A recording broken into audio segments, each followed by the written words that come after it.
Good evening, everyone, and welcome to the webinar series with Salvanians. The Salvan Education Trust, in collaboration with Konark Publishers, proudly presents a panel discussion on redefining success. Success? Ma'am, my parents say, stay focused. You'll make a good career and achieve success. Well, my cousins say earning a lot of money is success.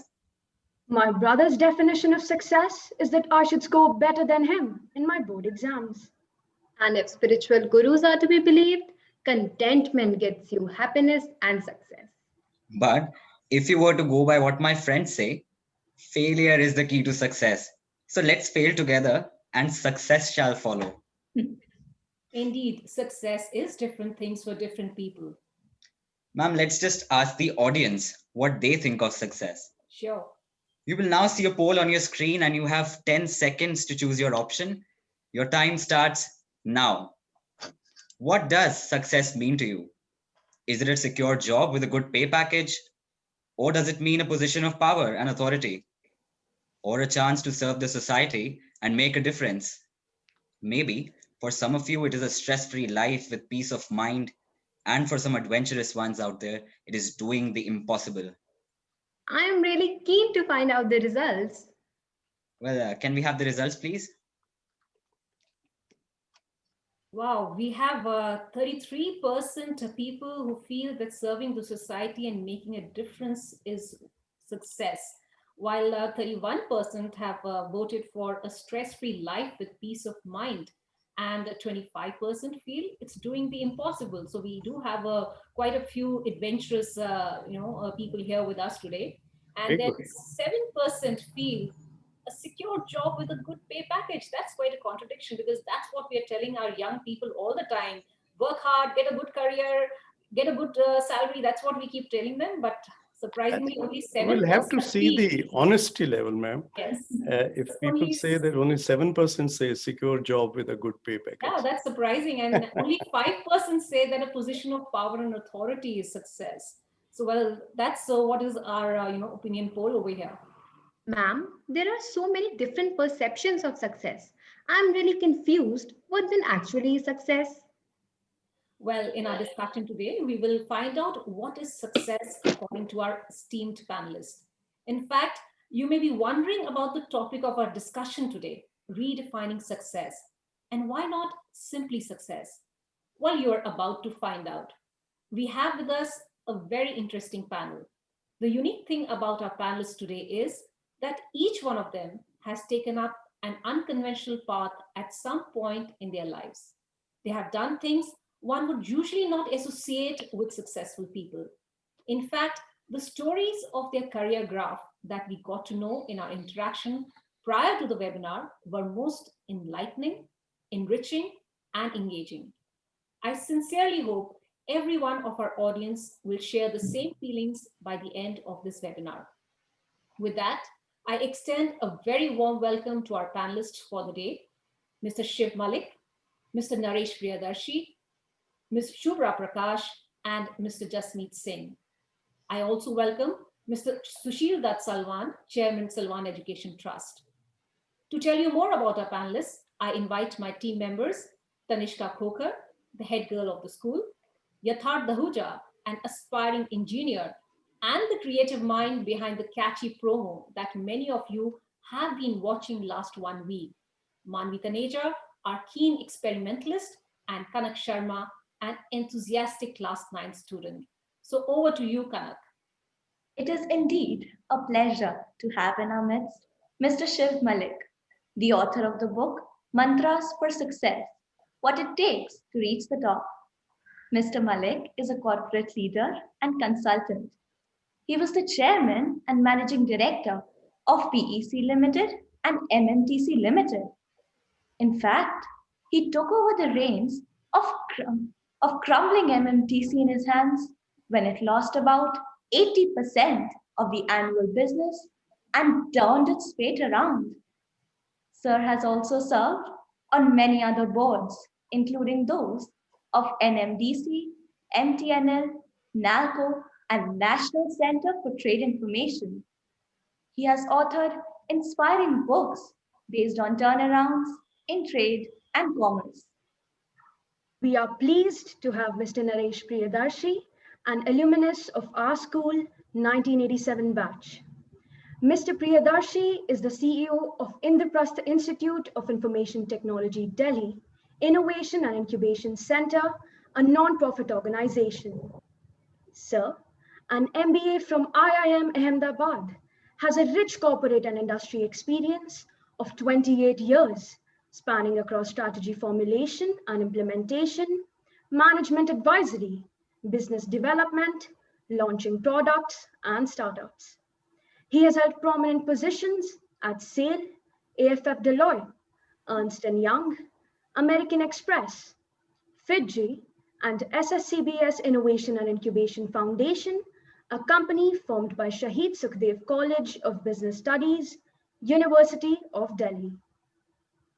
Well, we are delighted to have Ms. Shubhra Prakash, a multi-talented alumna of our school. Ms. Shubhra is a theatre maker, writer, actor, educator, and web developer. She has authored Priya's Mask, the fourth comic in the Priya Shakti series. It is a comic book in which Priya, the Supergirl, makes sense of a pandemic-ridden world for a child. Priya's Mask has also been covered by major media houses such as the BBC. Ms. Shubhra acted in, co-wrote, and produced an original play, The Music in My Blood. The play, based on Indian classical music, enthralled a huge audience in the New York City. Currently, Ms. Shubhra, a strong proponent of multidisciplinary careers, is teaching web development to a cohort of women in Malaysia. We also welcome Mr. Jasmeet Singh, who is an alumnus of our school, batch 2014. He was a Delhi University topper in BA Honours Psychology.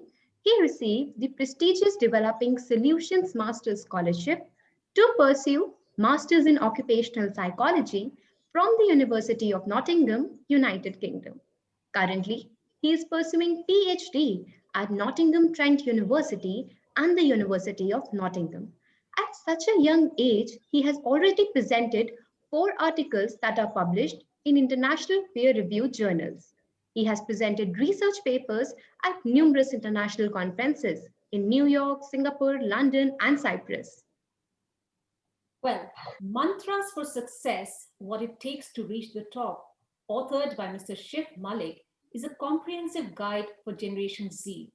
The book focuses on the essential qualities, values, attitudes, habits, and life skills that lay the foundation for success. Through real life experiences, the book lays emphasis on the hallmarks of a fulfilled individual. So when Sylvanians grabbed copies of the book, it acted as a catalyst and sparked an engaging discussion on topics that truly matter. We realized the importance of taking it forward through a wider platform. As I read the book, Mr. Malik, I was intrigued by the fact that at a point when you were doing so well in your career, you took up a position in MMTC that was going in a major loss. I would like to know, didn't you feel scared of the risk you were taking? We are usually asked to play safe. Your decision was such a risky one. Could you please tell us how to decide when is it all right to take a risk? Well, thank you very much. It's a very good question, and I had given a lot of thought to it. But I did what the mountaineers do. Why do people want to reach the top peak, Mount Everest or any other peak? It's just for the thrill of it, just for the pleasure of it. Yes, I was doing very well in the private sector. I was very well placed. I was based at Delhi. And I was to take over as the general manager for the caustic soda plants of the DCM group, Delhi DCM Chemical Works, and our works at Kota, etc. I was doing very well. I was a blue-eyed boy of the top management, and everything was all right. But when this opportunity came, once there was a dinner at my house, a few people, I called my top boss, Dr. Bansidharji, and his wife, and our executive director, Mr. Mittal, and his wife. And I'd called one secretary to the government of India. And in that private dinner, there were only three of them. One of them asked me, Mr. Malik, we are thinking of, that secretary to the government asked me, we are thinking of, recruiting one director for PEC. Would you be interested? I said, sir, I haven't yet given a thought to it, but I think so. I would like to look at it. And in a few days, I got a telegram from the Public Enterprise Selection Board to appear for the interview for the chairman of the company, chairman and managing director. And finally, I made it. Now, the main reason was I wanted to see two things. Why is it that I read in the newspapers that public sector companies cannot perform? I somehow felt that I could perform no matter what the difficulties are. So I just wanted this experiment to be done. This was the main thing. Secondly, in the private sector in India, the way the industry has developed, the top post is reserved by and large for the family members of the top group, by and large. And professionals may not get opportunities everywhere to be at the top. When I say at the top, I mean the chairman and managing director of the company. So, but public sector does provide this facility, though of course there are other problems. So I decided I like to change. But my worry was that will I be able to work honestly in the public sector? And I had some example before me. I shared my concern with my eldest brother, uh, who was, I don't remember what, he was the governor of the Reserve Bank of India at that time. And he told me, Shiv, you don't worry. In government, there's one thing very good. Nobody can force you to be dishonest if you don't want to be dishonest, no matter what. Yes, sometimes you may have to pay the price of leaving the job. If you are doing that, be ready for that. But you don't have to. You trust me. In the government, you can have your say. With that assurance, I decided to join. I said, okay, I am the judge. I have to decide. Nobody can force me, and nobody could force me. And that's how I joined. And it was such a pleasure. I found all these myths that government sector cannot perform. It is absolutely stupid to say that. They had some of the best executives, better than many of my colleagues in the private sector. I'm not trying to pull down the private sector. All that I'm saying is that public sector has very good executives. Now, why they cannot perform? Well, there are many reasons for that. I decided that I'm going, my secretaries, etc., brought these are the rules. I said, look, I don't want to have a look at the rules, etc. I'll do what is in the interest of the company. That's it. And I did that. Nobody stopped me, believe me. And all these ministers, etc., they were a little surprised. They वो सोचते थे ये अचंबा कहाँ से आ गया. So, but nobody interfered. They let me do. And I worked with about 10 or 11 commerce ministers as my bosses. And except the last minister, nobody tried to interfere. They may not be very happy, but nobody tried to interfere with my work, and they let me work. And I did what I thought was the best for my company and what was in the public interest. And this, to my mind, at a personal level, it was a great revelation that people say government interference, ye hai, wo hai. It all depends upon these officers, whether they will take the interference or they will not take the interference. I'll be unfair to the government if I say that anybody tried, even if they wanted to interfere, they were shy of telling me this thing. And most of them fell in line and they let me do. I set up new companies. I set up joint ventures. I set up this thing. And the minister called me, how will you select a joint venture partner? I said, sir, if he's the best for my company, I'll select him. But if somebody comes, okay, no, you help my brother or my sister or this thing, I'm not going to do that. He kept quiet. The board said, the various secretaries to the government of India, they were not allowing the government to set up the company to set up the joint ventures, etc. One day, somebody telephoned me that today we have been called by the minister, we cannot attend a board meeting. Can you postpone it? I said, I'm sorry, I cannot postpone it. We have to go ahead with the meeting. In that meeting, I put up an agenda setting up joint ventures, whatever was good for the company. And we carried it through. I said, you read it in the minutes of the meeting. And, uh, and then when they met for the minutes of the meeting, I said, look, I have allowed my company because you worthies were not present in the board meeting. Therefore, I have allowed equity to my company only $2 million. But if you were present, I would have kept $4 million or $3 million. If you like, we can do it now, even now. They said, yes, you can do it.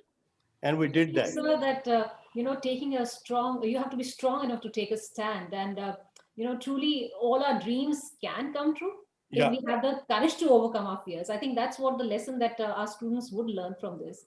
Yes, who would like to ask the next question? Yes, sir. Mr. Priyadarshi, it amazes me to think that after working in high-paying jobs like American Express, Ernst& Young, you decided to take up your current position at Triple IT Delhi, which entailed a pay cut of nearly 90%, something that most people wouldn't consider doing. Yet you did it. So my question is, what made you take this step? And are you really content with your decision? Okay. So thank you, Yatharth. And just a little bit of correction. So I took this correction, or I would say the downward cut, when I took up the role of my previous organization, because that was also under the same initiative of Government of Delhi. Okay, Okay. so the triggers were that, yes, I had seen a lot of corporate cycles, public sector format, private sector format, and I've gained or learned so much through these roles, and the society has given so much. And I had been closely associated with this college earlier because I'm alumnus of College of Business Studies in many ways. Like I was a recruiting person, I was in the panel of interviews, I was part of their course correction team and all that. So I've been here and there. I was involved with the college. Now this was a formal platform which was becoming available, and so I went through the entire rigor. It was also the complete process of selection on the national level and all. So I took up the role because it was giving me an opportunity to give back something to the college where I had graduated, which had given me so much. And that was one factor, and also gave me an opportunity to move to education sector to learn something new, which was in the startup world, which was again a different territory for me, not compared to the large companies like Godfrey Phillips or American Express and all that, which are like global companies. So this was a new world upcoming with a lot of young people around. So it was a learning opportunity for me, opportunity to give back. But somewhere down the line, what could make me take that decision was a strong backup, which I would say, I had been able to develop. This was one essential backup that comes is the family, because I need to have that kind of synchronization in the thought process and the, I would say, economic process with the family. That yes, I am making this step and it will have implications, but yes, we will go through this all together. So I was very positive and optimistic, hopeful, and which was very much validated by their positive response. So family was essential thing. Yes, I had been able to manage or develop, or I would say, have a balanced financial portfolio, so I could take that risk as well. Because it coming down to this kind of pay cut definitely had implication of how we manage our lifestyle and our finances and all. So all those things, and I would say I had those building blocks with me through my own efforts built over the years. But yes, it was a very clear decision and no worries, no discontentment. Very happy with this because it has given me a lot of new exposures, new connects. I understand the policy from both the sides in this world today. There are not many people who know the industry, who know the corporate world, who know the challenges of running a business, and who know how to develop an ecosystem for startups. So I can handle both sides of the spectrum very well. So it has enabled me with that. So I think I'm very happy with this. Yatharth, would you permit me to put a question to Mr. Shiv Malik? Yatharth, is that okay with you? Yeah, sure, sir. Go ahead. Mr. Malik, thank you so much for being with us. Now, you've laid a lot of emphasis on courage as well as, conviction of a person to be having a concept of success in his life. And you feel that it's very important for the next generation, for the young generation, to bet on their dreams with a lot of courage and conviction. So could you expand on this so that our students can really imbibe the whole concept, please? Thank you. Thank you, sir. Mr. Salwan, I laid a stress on courage and humility, and a combination of these two qualities as the top qualities. If you were asked me to sum up my experience of life in two qualities, I would sum up humility plus courage. Courage is required. I mean, if you are running an enterprise, courage is required at every step when you make decisions. If you have to set up a new project, you are running a risk. You are putting in so much of investment, and it may go waste, because if a competitor puts up, ये center screen का कर दीजिएगा, center screen.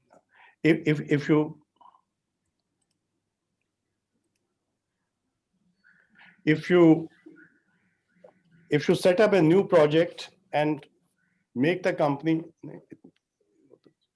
yeah, I guess, if you make the company, spend so much of money on capital investment, etc., return must come. If in the meantime the competitor has stolen a march on you, then it's a major problem. The investment will go waste. But when you take risk, you take a risk, and that requires courage. In everything, it requires courage. I had to face number of such situations, particularly when the situation is adverse in any organization, be it a school, be it a university, be it a commercial enterprise, be it anywhere. So without courage, you can't take, and courage does involve decisions which require a lot of unselfishness, because everybody says, oh, what are you doing? The company will go burst with it. But unless and until you can take those kind of decisions, you don't make great decisions. You may make good decisions, but you can't take great decisions without courage. Courage involves risk.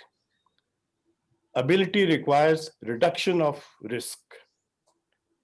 And yet, when people are taking a different position and you are alone as a CEO, and you say, no, I think I have the conviction that this will carry the day, then, well, you have to be ready. If it doesn't turn out well, you have to take the criticism. You may lose your job also.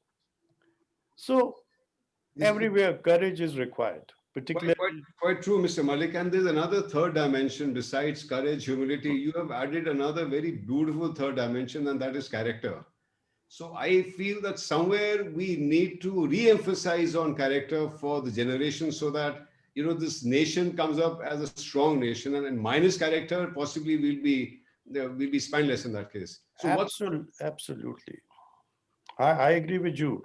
Without character, and that is why the first section actually is dedicated to the character building of the people. And school is the right time to start with that. After that, it is a little late.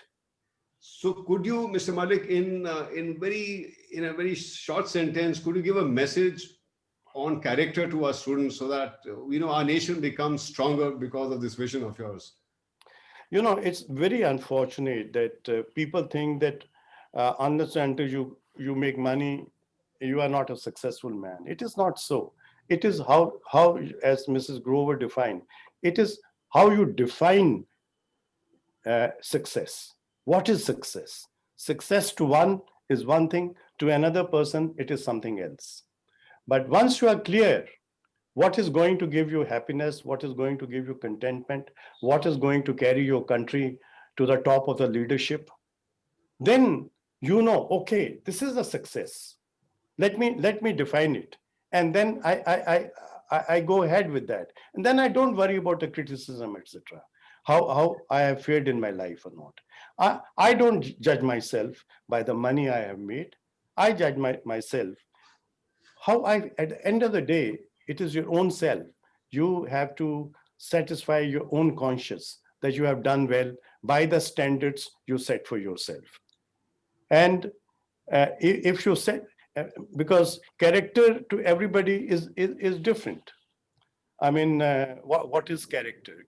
Uh, so, how you define your character, and that is the time. And character is formed by all these qualities, which I have mentioned. Humility is one, courage is another, because without courage, you can't do many things. Believe me, a man landed on the moon, which story I have given in the two, it required a lot of courage. If you say no to the prime minister, I will not do it, sir. It is not good for the public. You require a lot of courage.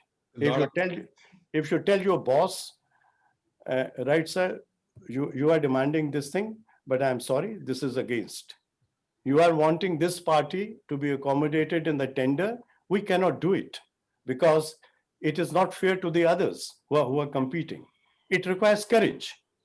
When somebody stands up in the parliament and says that so-and-so is dishonest, because one MP came to me in my office and said, आपकी company में बहुत धांधलेबाजी हो रही है. मैंने कहा साहब क्या धांधलेबाजी हो रही है? He had brought another person with him. सब वो मेरे ये दोस्त है ना, उन्होंने यूरिया का टेंडर दिया था, इनको ऑर्डर नहीं मिला. तो मैंने कहा आप सोचते हैं कि ऑर्डर नहीं मिला तो धांधलेबाजी हो रही है. आप ऐसे करें कि अगले टेंडर में इनको कहिएगा कि जो क्वालिफिकेशन है प्री क्वालिफिकेशन की उसको ये पूरा करें और सबसे लो प्राइस कर दे, हम ऑर्डर दे देंगे. तो वो समझ गया बात, वो खड़ा हो गया, कह रहे तुम अपने आप को क्या समझता है? चेयरमैन समझता है. मैं जब पार्लियामेंट में दहाड़ता हूं तो बड़े बड़े मिनिस्टरों की खाट खड़ी हो जाती है. तुमको पता नहीं है मैं कौन सी पार्टी का हूं, तुम मुझे ऐसे जवाब दे रहे हो. मैंने कहा आप ठंडा पिएंगे, गर्म पिएंगे, मैं तुम्हारे यहाँ का कुछ टच नहीं करूंगा. और वो अपने दोस्त को लेकर चला गया. एक हफ्ते के बाद फोन आया, चेयरमैन साहब कुछ कर दीजिए ना. ये मेरा दोस्त है, पांचवी छठी से मेरे साथ है, ये कब से ट्राई कर रहा है, हो नहीं रहा. मैंने कहा साहब मैंने आपको पहले ही मेंशन किया है कि इनको कहिए टेंडर भरें, लोएस्ट हो जाए, और कुछ करने की जरूरत नहीं है. और जो हमारी जो क्वालिफिकेशन है वो 100% पूरी होनी चाहिए. प्री क्वालिफाई हो जाए, कहीं उसमें ना अटक जाएंगे. तो वो चला गया. Next day he went to meet my minister. Mr. P. Chidambaram was my minister. By chance, I was sitting with him. So he sent a card. मैंने कहा साहब, he came yesterday. This is what he has threatened. So Chidambaram refused to see him and told his secretary, tell him to fix up the appointment with me and then come. But then he चलते चलते वो मुझे बोल गया, मैं तुम्हें parliament के अंदर भी देख लूंगा और पार्लियामेंट के बाहर भी देख लूंगा, मैं शिवसेना का हूं, या something of that sort, he said. So then you require courage to meet this kind of qualities. This was a physical threat, but then all kinds of threats are given that you will lose your job, and it requires courage when you take decisions in which the concerned minister or a private sector boss can sack you. Well, you are ready for paying the price. Only then it is courage. Thank you so much, Shubhra ma'am. Sir, can I take liberty to answer your question? Yeah. Naresh, sorry, just give me a minute. I just want to ask Shubhra ma'am, Mr. Malik has talked about courage, he's talked about character, and he has also mentioned about humility. What are the other dimensions you feel are the mantras for success as far as your growth and your career is concerned? I think that one of the most important things that I found after you have taken stock of all these very important things that Mr. Malik has talked about, which are so essential. And I think taking risk comes within courage. So I will let that sit with that. But the one thing that I found that I'm finding right now as well is that understanding that there is a bigger world outside of just you, and whatever you have set out to do is like a ripple, and it will affect something, and it will create a current that will go beyond you. So you may think you are insignificant in whatever little achievement you think you have made, but you are actually impacting people around you. If you speak the truth, you impact other people. If you lie about whatever it is that you're lying, you're impacting other people. And if people are looking up to you, then you are significantly, affecting their abilities. So I think that the thing that I'm realizing now after so long of focusing on what I want to do and how I want to achieve things and this and that, it comes down to, I mean, I'll speak as an artist. When you get out there and put whatever it is, whatever message you put out there, whatever art you make, people receive it with an open heart. Usually people do. If you're looking at the kind of stuff that you see on media or the kind of stuff that you read in books, it is perceived by people, it's taken in. And if it is written with the idea that it's just focusing on something that doesn't take into account the rest of the world in some way, then you are cutting yourself, you're misusing your platform, in my opinion. So what you have to think about is that you are part of the puzzle. You're not, how will you serve? How will you serve in whatever way you do? Thank you. Thank you so much, Shubhra ma'am. Yatharth, all yours now. Thanks so much. I think my question is answered. I think Manvi has a question next. Yeah. Ms. Shubhra, you have a professional degree in web development. Yet, after completing your education, you have also taken up theatre and arts and are doing well in both the fields. What inspired you to pursue two careers that are on the opposite ends of the spectrum? How are you able to balance the two? I'll give a very straightforward answer because there's no bells and whistles to this. My father was very straightforward with me. He said that whatever you will do on your own. So if you're going to do other things, but you have to support yourself. So I decided that that's how I would do it, and it wasn't easy, but I love the arts and I love my passion for it. And I have pursued it to as much as I can, and I want to do more. So I went with that. I did have rehearsals after work. I did work, and then left work to do other creative projects, and then I would come back to the things that I needed to do to keep going. That's the balancing act I have done, and I think that it has worked for me, and I think that it is all something that I managed to do the way I could do without, feeling that, oh, I have to limit this part of myself so that I can shine in some other way. I don't agree with that. I think the world has, if you really think about, the people that are doing many things, they're all around you, you know, the writers, the people that are writing books after they have pursued something completely different because they need to have something to write about, you know you have to go experience the world, you have to do things in the world, you have to achieve things, fail, get up, walk again, all of those things.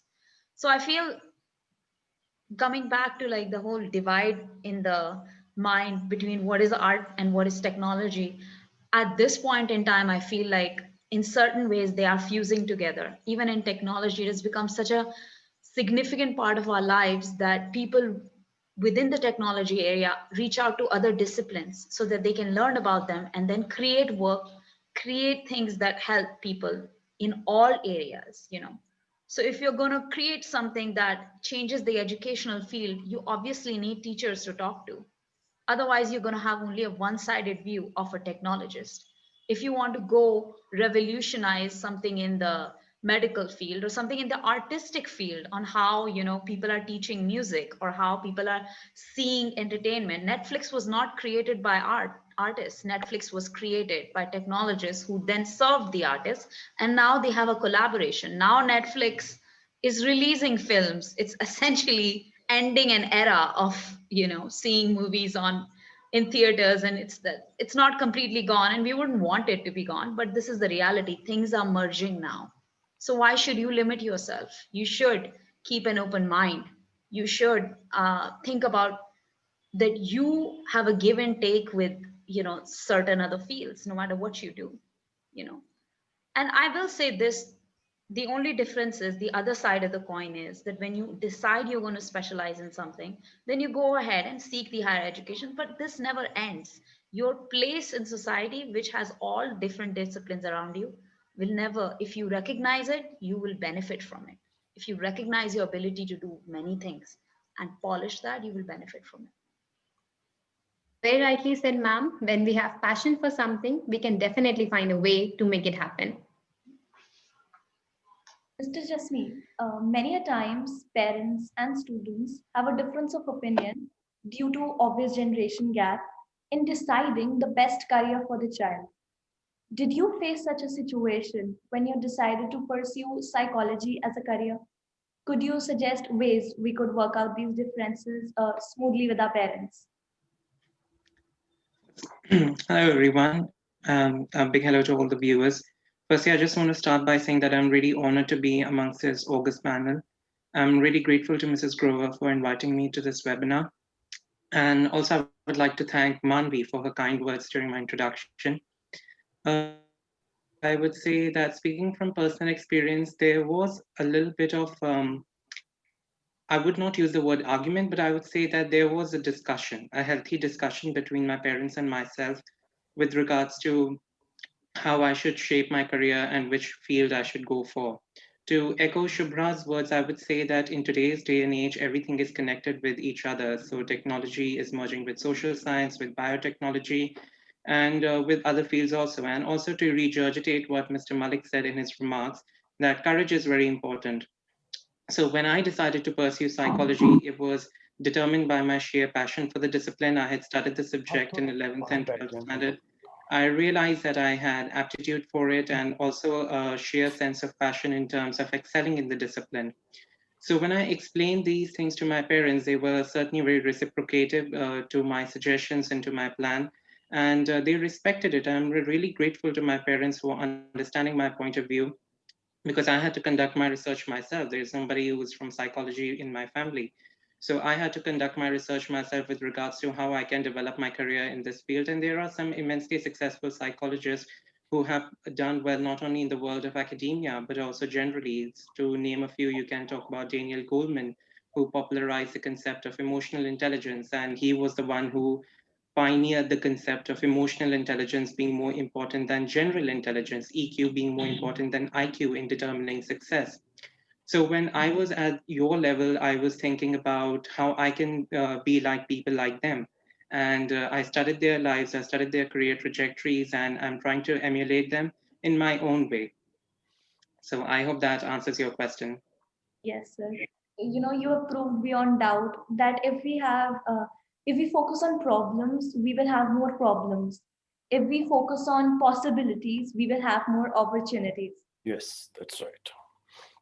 Yes, optimistic thinking is very important. But if I were to speak with you honestly, then I would say that realism is also equally important. As you have to be practical, you have to be hopeful also. And as Sir already mentioned, that courage is very important. So you have to understand that what exactly is the life outside your own little bubble. You have to recognize opportunities, you have to actualize your own potential. And it requires a healthy blend of two. There is no magic formula of 50-50 or 40-60 like this. There is no ratio to describe it in numbers. But I would say that with each and every stage of your life, you have to be a bit practical and you have to be optimistic to determine how you can shape your life and your circumstances to your advantage. Yeah, I think I would like to just add one thing which is very good, useful for the students is that you need to do homework. You know, a lot of times there is a tendency to compare that that guy is doing that thing and I should also pursue that thing. So that creates a lot of distraction. So have focus, have a very clear, and that clarity comes from that basic homework that what kind of people are around you, what kind of data you can collect about certain career options or option for studies. Do that homework and get a mentor. See, as parents, people they will help you. They are not against you. Sometimes that disconnect or difference of opinion comes because you are coming from different ends and maybe you are not able to understand why they're coming from. So understand what is their apprehension, convince them with necessary data and that homework. And actually that confidence, and gradually when you grow up, as Mr. Malik also mentioned, that courage to take a certain stand comes from your ability to have done that homework. You will be stronger on the ground when you've done that you've done that basic analysis, or you have spoken to people, or you have read about it. So I think that is very necessary. And in the initial years, when you're in school or when you're moving to college, have a very good clear commitment on academics. I think that becomes your foundation while preparing for different options, but don't lose focus. So same thing as you move to different phases of life, whether career or personal or professional, have a very clear commitment and clarity that what is my goal for my near future and then for my short term future. You will see that your things for your long term future will start falling in place more easily compared if you have not so much thought about how you need to do or deliver goods in your current responsibility and current roles. Back to you, sir. May I add something? Sure, sir. Sure. You know, as students, you have to find out what kind of world you are going to enter. One point which I made earlier, the kinds of opportunities, I mean, when you are very young in school, you do not know all the opportunities which are available. Whether you want to become a doctor or an engineer or an IAS officer or a scientist or whatever. But as you grow, the new opportunities come your way. So you have to be aware of those opportunities. If a youngster were to ask me today, what kind of job should I do during the next few years, where my job will be secure for 50 years? I think the only job that I can think of is that, all right, if you can become an expert in, doing various kinds of things, then your expertise will develop it. These are the things that matter. If you can be a security expert, for example, today we are digitizing, and we are digitizing very fast. And everywhere it is becoming very difficult to ensure your own security. आपका data जो भी है, whatever data we give, whether it's Facebook or, I mean, you can imagine, the Facebook has become so powerful today that US president को भी उन्होंने लगा दी रोक कि इनका या tweet जो है वो नहीं हम करेंगे publish. So you see where the technology is going, and it's going up further, that the politicians and various nations will not be able to know the kind of capital wealth which these companies have acquired, Facebook or Amazon or Google and others. It is tremendous. They're becoming more powerful than any nation. This is the stage we are moving to. So you have to see what kind of new professions which are developing. The old professions are becoming, they're obsolete. So, for example, digital security expert. Now, this job will be available to you for 50 years. Or, robotics or biotechnology. The combination of biotechnology and information technology, that is doing wonders today. The genetics, it is changing a human being. I mean, totally changing the human. What you think in mind, you have those wrist bands, etc. The youngsters wear, how many steps you have taken today, and what is your heartbeat, and what is this thing or that thing, or you like that person, what time was your heartbeat at that time, and things like that. So your brain is being monitored today, and they are connecting the computer with your brain. So when they connect the computer with your brain, so they can read what is going on in your brain. So these are the new kind of professions which are coming up. Neither your parents are aware, nor you can be so aware. Just acquaint yourself with the new professions before you really decide, I want to become this and I want to become that. That's all I want to suggest to you. I think that's a very important tip that Sir has given, that, you need to be aware. We limit ourselves to the old, the professions that were there for all these years. So it's only engineer, doctor, CA, chartered accountant. So that's what we think of. But there's a plethora of, careers today that we are not even aware of. And there are many new careers which are going to come up in the future. Yeah. So I think right now we should go for another poll. Yatharth, would you like to conduct a poll now? Yes, absolutely, ma'am. And our audience, now that you've heard our panelists' stories of success, what do you feel is the most important ingredient for success? You have again 10 seconds to answer the poll. So I repeat, the question is, what do you think are the most important ingredients for success? Is it courage, hard work, smart work, passion, or planning? You can only choose one of them. Can we have the results, please? Well, I see rest in reason and move in passion. Dear voters, the results are out, and we know that passion has surpassed all the other traits. Nearly 33% of the people think that passion is the key to success. Also, very surprising, I find that very few of us think hard work or perhaps smart work is something that really matters. And I think it's safe to We say still that our have a lot of choices. people who think hard work matters, and courage, as Sir has been saying, courage is also very important. But what I am surprised is planning. We're talking about planning, that we need to see what is it that we want, acquaint ourselves with more careers, and Jasmeet said that do research, and that is planning. So surprisingly, our audience feels planning is not so important. So that's a real surprise. So I think maybe we should ask a question to maybe Mr. Priyadarshi or someone else, when they are thinking of a career, or when Mr. Priyadarshi, guides students on, how to set up a startup. What is it that, he's looking at? What kind of idea works and should be invested in? So, Mr. Priyadarshi, could you kind of guide us on that? Yeah, thank you so much, ma'am. And I will take liberty to answer one question which Mr. Salwan had raised to sum up that one-line character building was that I really needed to share based on my own experience. I can sum it up by saying that earn respect by truthful living. I think that can go a long way uh, in life. Okay.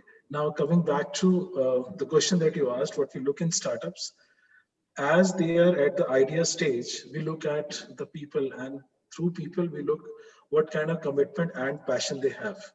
Very frankly, yes, that what is the drive? What is making them think to take that plunge to build that idea? What is where they're coming from?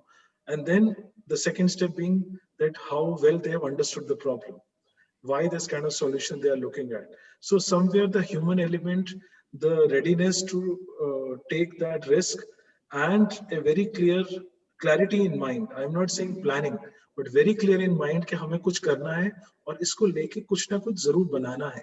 So that constructive passion is one of the key factors when we look at the building blocks of a startup. Then looking at that, how well they have understood the problem, what kind of research they have done, what kind of assumptions they have taken. But that is also an essential step. But we do look at people, and again, what kind of mentoring they have already sought. That is one fact. I would say awareness about your own self, that okay, I know X things, but I don't know Y things. And how can I resolve this challenge of not knowing why? And then I seek help from, in your case, like for teachers, or from my friends, or from the family, parents, or people in the industry. So that also comes from that clarity that okay, हाँ ये मेरा domain है, ये मुझे समझ आता है, पर ये मुझे नहीं आता है. I know technology, but I don't know marketing, or vice versa. Or I know retail, but I don't know education industry. So that is also important. But somewhere that awareness also comes from the ability to be, yes, I have to do it. I am not giving up. See, a lot of times there are very brilliant minds, and they think of very good potential problem to be solved. but they don't reach the stage of building an idea out of it because they give up. They assume that I cannot go beyond this because I don't know this, I don't know that. And that comes from the passion. I will clear any challenge that is coming in my path. So I think these are very critical things where we look, and also looking at that why many people might not have looked at planning, because if that is where their risk appetite is coming from, कि चलो अब देखा जाएगा, we will take the plunge. And somewhere along with passion, important element is the resilience, because there will be failures. So while I am passionate about doing something, I'm still rising from the failure. I'm not taking failure as a failure, but it is an opportunity to learn. So I think these are combination of few things which help us to take a positive intent towards a startup. And then of course we do the basic number crunching and all. That is essential. And but we do look at these things in the people. Back to you, ma'am. Thank you. Yeah, who would like to ask the next question? Yeah, ma'am, would you permit me in that case? Yes, sir, sure. Jasmeet, how are you? Jasmeet, Mr. Malik has given a great emphasis on happiness as one of the mantras for success. And would you emphasize on this, taking your generation and the next generation into consideration? The whole concept of happiness and how it is relevant for as a mantra for success. Certainly, sir, happiness is definitely important, but I would like to stress upon the fact that happiness, like other emotions, is also a state. So like in life, you experience ups and downs, as sir mentioned, Mr. Priyadarshini mentioned that you experience ups and downs in life, and resilience is very important. So similarly, I would like to say that happiness, grief, sadness, contentment, satisfaction, these are all emotions that all human beings are bound to experience. So when you ask me its relation with career success, then I would say that if you are pursuing your bliss, if you're pursuing your passion, something that you're really interested in, even the failure will somewhere or the other give you a sense of contentment that you have been able to identify a flaw that would actually lead you towards success and which would ultimately lead you to happiness. Thanks, Jasmeet. Thank you so much. And Shubhra, ma'am, again, Mr. Shiv Malik has emphasized upon integrity and honesty as a mantra for success. Now we see what's happening in the world today. It seems that the concept of integrity and honesty seems to be diminishing. And it's primarily because of, we don't have a value-based education relevant now in the entire world. So what's your take on integrity and honesty as a mantra of success? That's a very good point which Mr. Shiv Malik has put in his book. Yes, I think so. There is a saying I wanted to say, and this is related to your question also about character building. You know that the character of a person is judged by how they treat somebody who can do nothing for them. Okay, so if you have someone that who can help you, you will treat them a certain way, regardless of how much they help you or not. You have that thing hanging on you that they are helping you. So that's not a good way to judge your integrity or character. When you face situations where there are people that can do nothing for you, how do you react or how do you interact with them? That's when we decide. So that takes care of how you can tell if you are being are imbibing integrity. That's one thing. Why should it be considered? Because life is long and it's a long haul, and if you are thinking that you can get by without integrity and being selfish, you realize that all of us are connected. There is the interconnectedness that moves the world. Okay, and it, no matter what period or what age of the world we are in, there are good people, there are bad people, but the world is moving because there is integrity in the world. You have to work towards the positive change in the world, rather than creating the kind of atmosphere that you will not be able to sustain if you're not practicing integrity. It's not possible to do that. And I guess it's a difficult thing to do, so not everyone can manage it. I understand that, and I think that what we can do is kind of think about the kind of world we want to leave behind for our children, our future, and maybe that can make us think about why our actions should have integrity. This is a thing that is a personal question that impacts everybody around us. So I think that it's very important that we consider it, that we think about it, because if we are not today in the receiving end of someone else making a selfish decision, we will be in the future. And we have to think about how we should, carefully navigate that. So, Thank you so much, ma'am. That was brilliant. Thank you so much. She was talking about thinking beyond oneself, and today, a lot of people do. Though she says that, but it's a fact that a lot of people do think of I, me, myself. And very interestingly, Mr. Malik has written in his book that to be responsible, committed, and accountable are the biggest growth habits. Organizations do well when the employees are responsible and accountable to each other for the results and their overall progress. So, Mr. Malik, I would like to know from you, how do we develop such a culture where all the members in a team grow together and reach their set goals? Thank you, ma'am. I think the most important thing for doing this is that people should know what is the vision and what is the mission of the organization. And once you develop a consultative approach and you involve everybody in hammering out the vision and mission of the organization, then people get committed to it. And then you ask them in communication, how do you think this kind of mission can be achieved? And what are the areas in which we should be working so that that mission is achieved? So mission is divided in two parts, I would say. One is the current performance of an organization, and the second is the future performance of an organization. Everything is to be done today, whether it's future or what. So when you take a balanced approach and then you find out, okay, what should be the result? What is the result for this organization?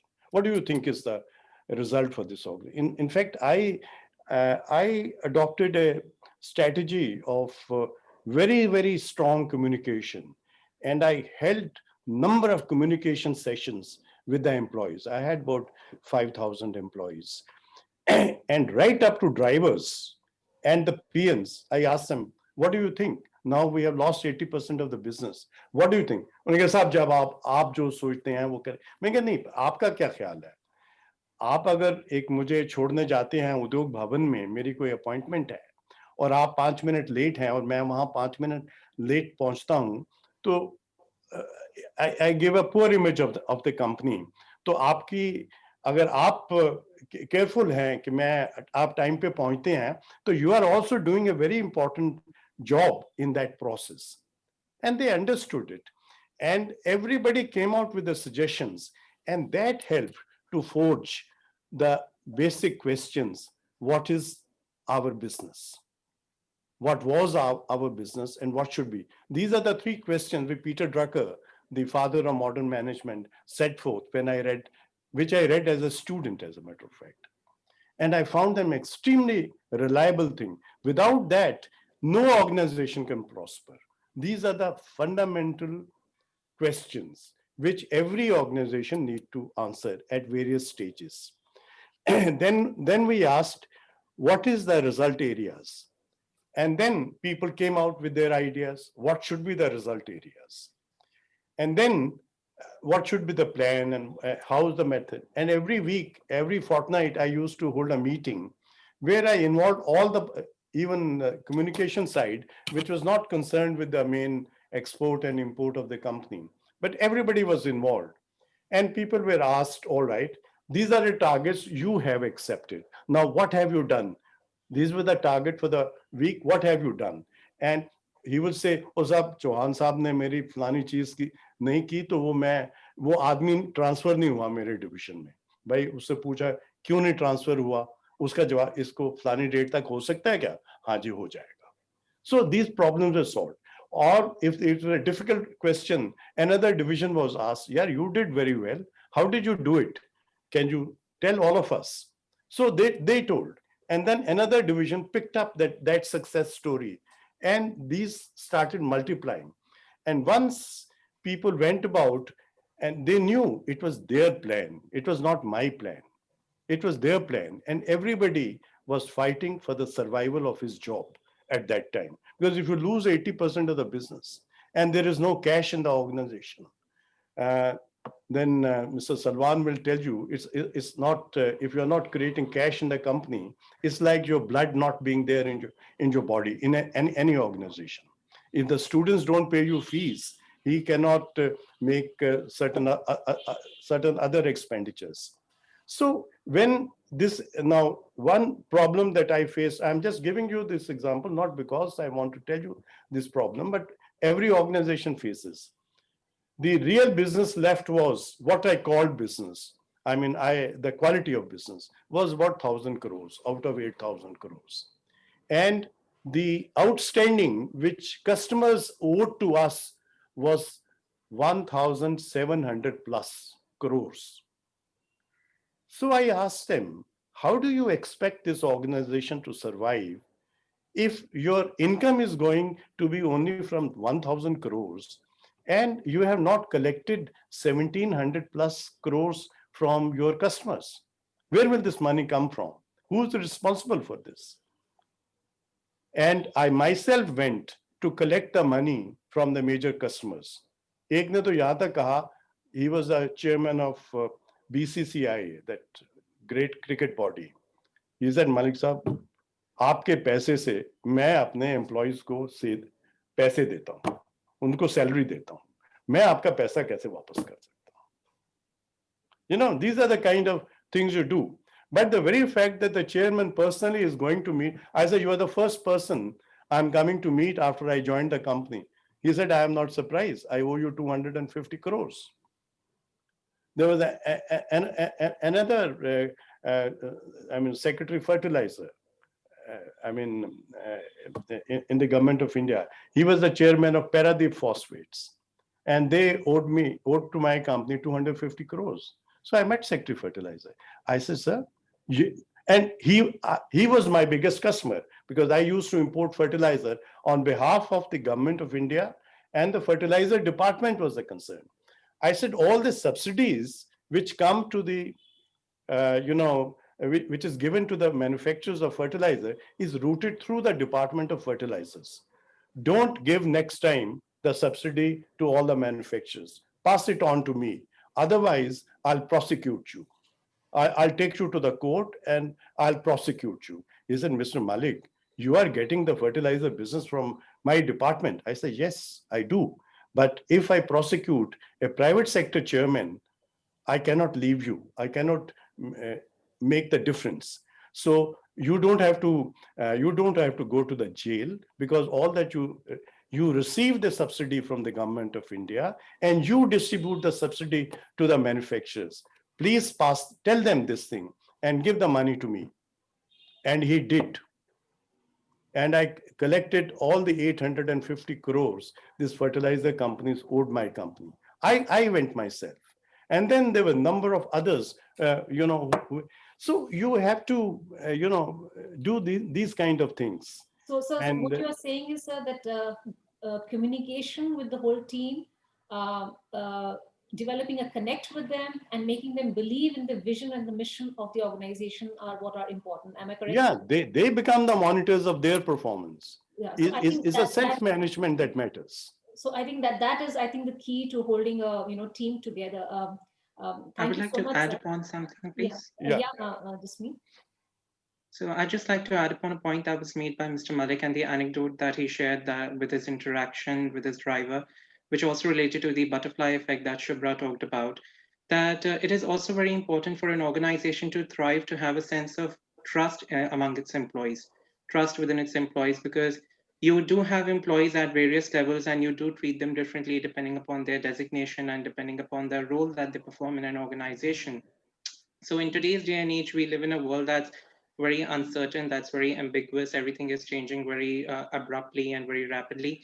It's important to have your core group and have people whom you can trust, who can contradict your points, who can disagree with you, because that's how you grow. It is extremely important to hire hardworking people and then do not tell them how to work. Instead, allow them to tell you how to work, because that's the primary reason you have hired them for. So as an occupational psychologist, I can tell you this with my personal experience and also with the knowledge that I have acquired over the years, that it's very important to have a sense of deep trust in your core group. Even if they are disagreeing with you, do not consider it as a sign of disrespect, because as Mr. Malik said, you are all committed to the common mission or vision of the organization. And everybody's view towards fostering that mission can be different, but the objective can be the same.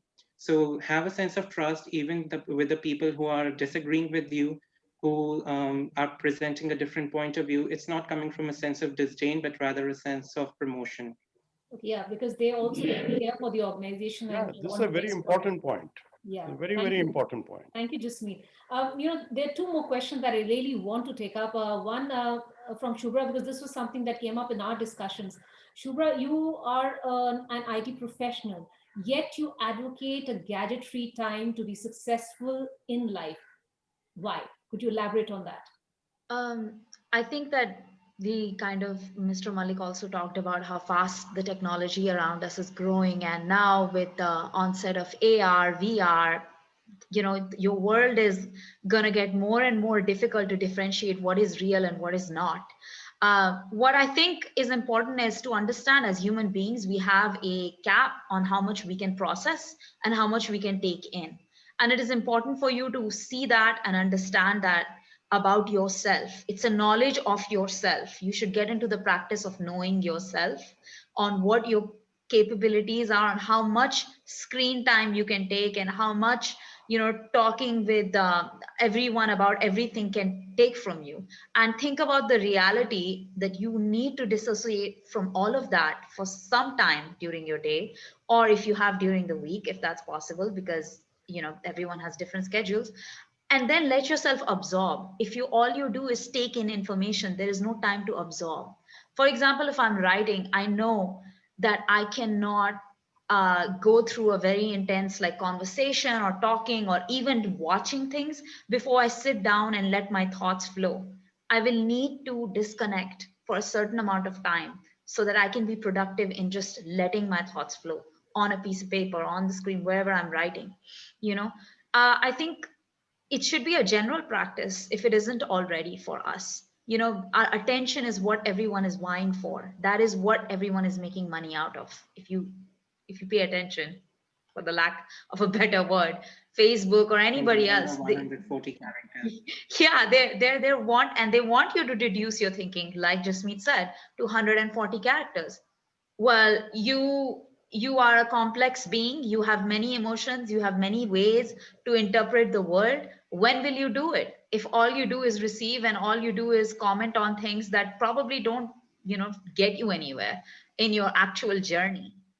Spend time with yourself, and you might be able to find a lot of answers in your solitude, or in the valuable relationships that you have around you that are real, that are not fake.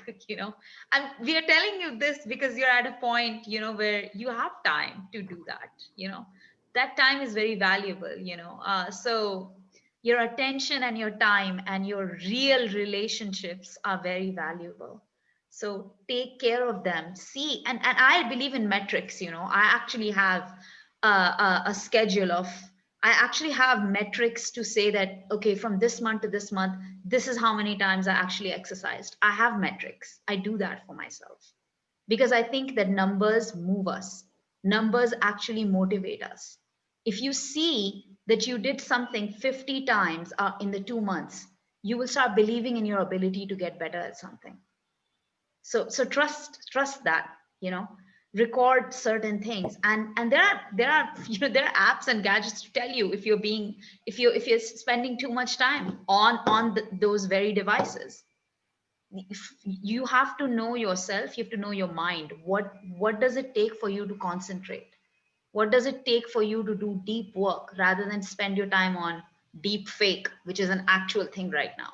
People modifying videos and deep face technologies and all of that. That's all going to happen. It's going to get difficult. So what are you going to do to preserve that attention that you have, which is very valuable, the time that you have, which you'll never get back, and the family or the relationships that you have, that you're better off, checking in with them rather than checking in with your, I don't know, however many friends you have, you probably never meet.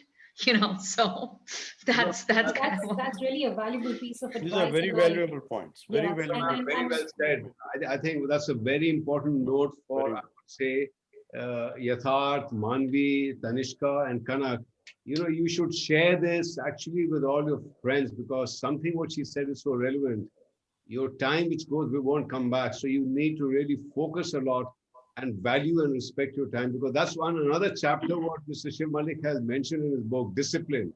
And I think what Shubhra is also emphasizing is on discipline. So for heaven's sake, please throw away the social media concept, because it's actually going to, it's going to denude you of your originality. You will not have that smile. You may have a laugh, but you won't have that smile. So thank you, Shubhra ji. I think that's wonderful what you had just discussed with all of us.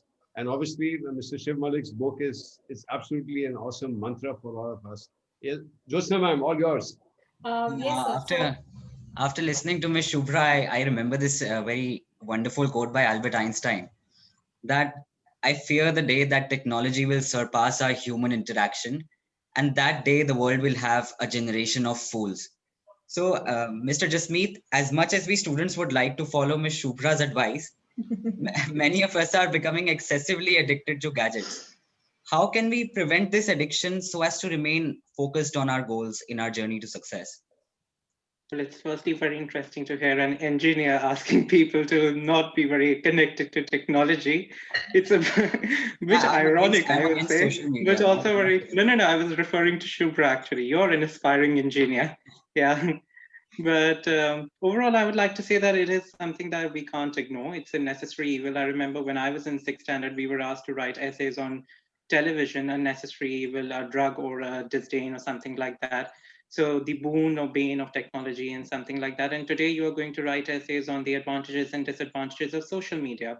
It is something that you definitely can't ignore. I mean, no organization in today's day and age cannot afford to not have a social media presence. And this is something that I do not need to lay emphasis on for all of you in terms of Instagram, Snapchat, via all major organizations having social media platforms and hiring celebrities to endorse it. But to answer your question, I would say that it's about a balance. So social media is also about real people's lives. So you cannot always afford to live on a screen, but you also need to understand that the connection that you have with your loved one or with a person in real life is irreplaceable. Till the next few years, it might be that artificial intelligence might rise to the point where you are actually having an artificial human being interact with you. That's what actually I read this morning in The Guardian, that a chat box is being currently developed by an organization that would allow you to interact with people who are no more, deceased people. So I'll that just is tell you this. I'm sorry to yeah. interrupt, but the other day, Boston Dynamics posted a video saying Happy New Year, and there were robots dancing to any music they played. And it was Yeah. a feeling of, oh my God, I'm so excited for the future, and the feeling of dread that they're all going to take over and we're going to get. Yes, Yeah. I mean, this is a reality that actually a lot of historians and a lot of public observers have also highlighted, including Yuval Noah Harari, who wrote the very famous book, 21 Lessons for the Not 21st Harari Century. so much, Yes, but Elon Musk yes. more than him. Yes, yes. No, Uh, I mean, Elon Musk is an engineer himself. He's yeah, an yeah. innovator, but Harari is a philosopher and a historian. So, talking from the point of view of society, definitely it is reaching a point where it is beginning to replace human connection. But whether it will ultimately replace human connection or not is a question that we will be seeing whether it can be answered or not in the future. But in the present, it's important to have a balance between the two. thank you, But Mr. at the end Jasmeet. of the day, Mrs. Grover, Mhm. one thing, Yes, can yes, I sir. say, can Yes, I sir. take half a minute? Yes, sir. Uh, you see, at the end of the day, time is limited. And this is the only resource which cannot be recreated. Therefore, no matter whether social media, you have to do everything in that limited time. And you use it very, very wisely. And forget about, there's no harm in social media. But then we are reaching a stage when information is less important. But what is more important is what kind of information to ignore. Yeah. That is going to be the problem Yes, of sir, the new absolutely. era, because you can't handle so much of information. Yes. So I think I can very safely say that truly behind every successful student is a deactivated social media account. Do you agree, children? I hope you do.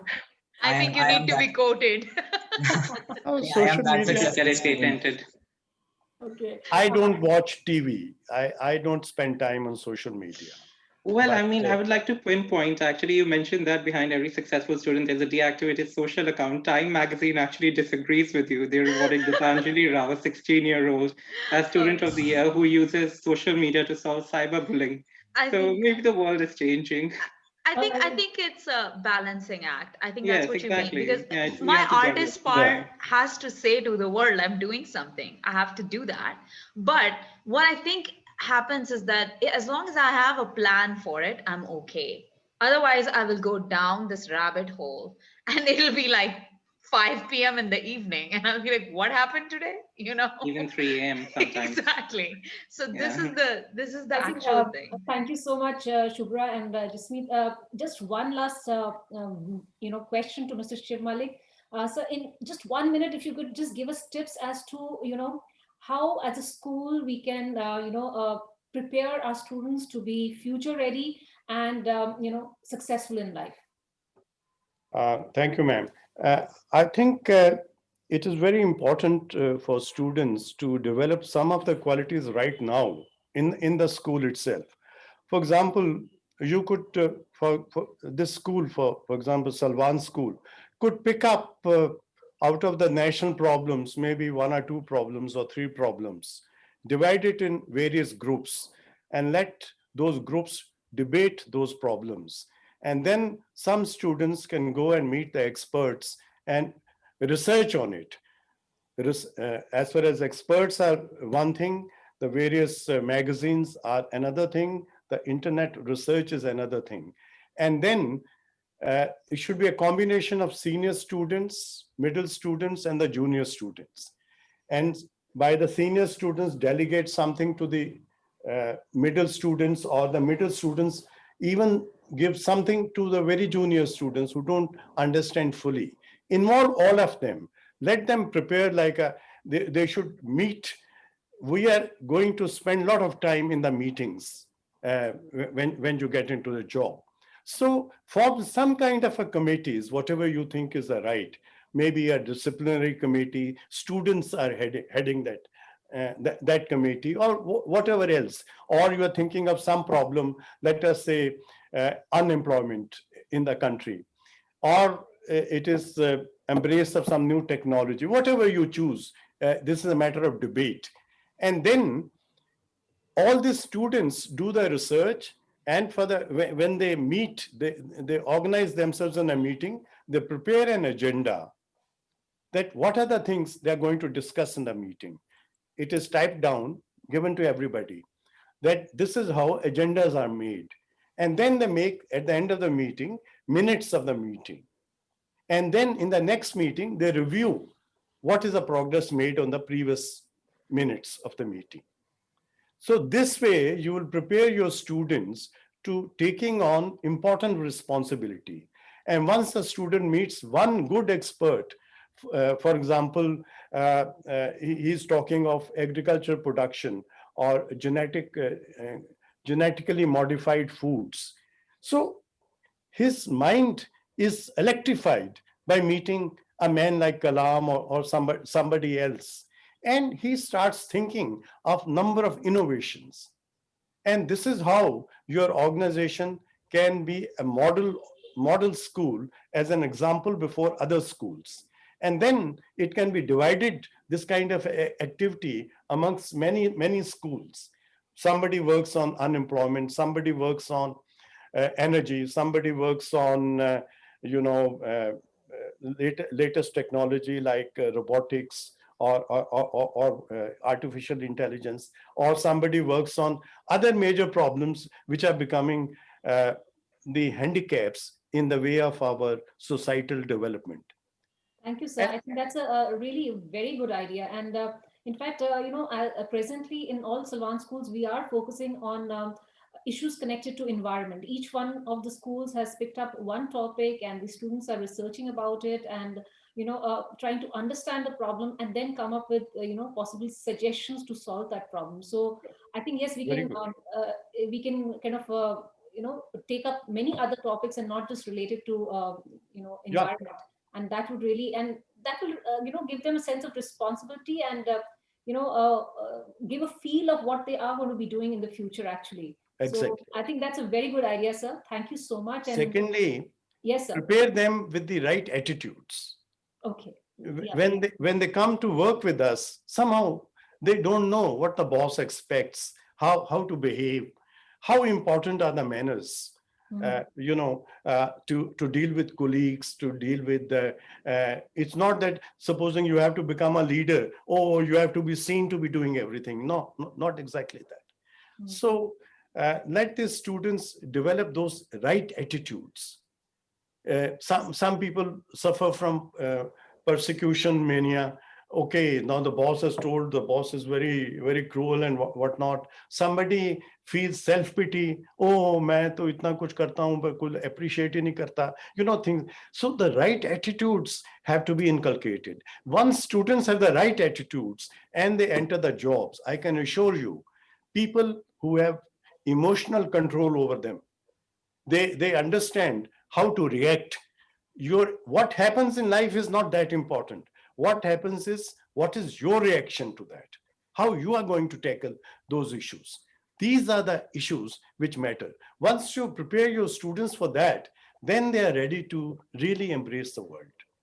So these two things. In fact, some companies told me that they're using my book, something taken out of the book, for training in these purposes. But whatever it is, you may choose what you want to do, but prepare them for the right attitudes and prepare them what will give them jobs, what will give them remuneration, the new technology, awareness of these things, and then how to go about work, how to work in a committee, how to prepare agendas, how to prepare these things. And then they try to understand. And by the time they go to college, they get further, they do project reports, etc. You will find that these boys and girls are totally different people, and everybody would welcome them. Thank you so much, sir. Thank you. It's been a most interesting and enlightening discussion today. I wish we could go on, but we have already gone beyond our planned time. So I would like to end this discussion by quoting from Mantras for Success: "Man's potential is infinite. One should try to discover the purpose and mission of one's life and try to achieve it." Our panelists definitely have found their purpose and mission in life. We hope that today's discussion and tips shared would also help each one of you to find yours. We would like to thank all our panelists for their invaluable inputs. I thank Mr. Sushil Dutt Salwan, whose brainchild these webinars are. Thank you, Mr. KPR Nair, proprietor of Konark Publishers, for making these webinars possible. Thanks to all the parents, students, and faculty of all Silvan schools for their participation in this webinar. And finally, thank you to all my team members here with me and those backstage for their support in making this webinar a success. And finally, my wish for everyone who is a part of this webinar today: I wish you would identify your passion and follow it. I wish you would understand your talent and aptitude and tap it.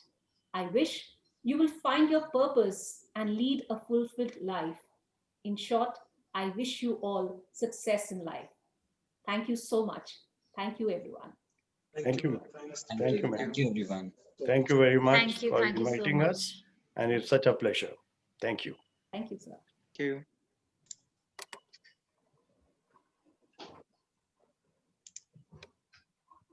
Signing off.